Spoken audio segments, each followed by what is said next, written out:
N'Djamena, la capitale tchadienne, a été encore une fois le théâtre d'un acte terroriste.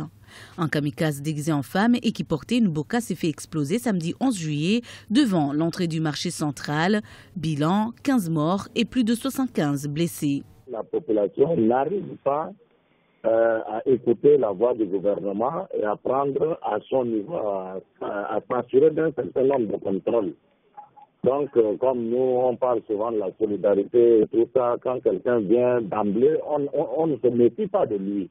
On laisse entrer les gens et tant qu'on aura cette mentalité, tant qu'on aura à faire face donc, au terrorisme. C'est la deuxième fois en moins d'un mois que le Tchad est frappé par de telles attaques. Le 15 juin 2015, 2 attentats ont visé simultanément le commissariat central et l'école de police, faisant 38 morts.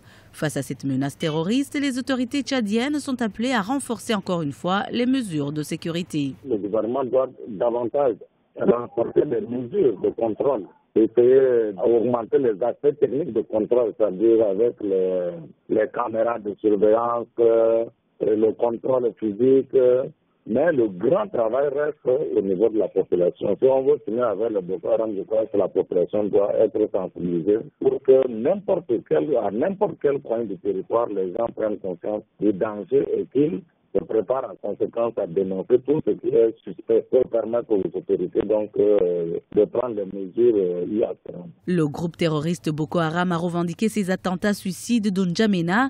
Le Tchad est devenu une cible de Boko Haram depuis sa participation en février à une opération militaire régionale visant à chasser le groupe islamiste au nord-est du Nigeria.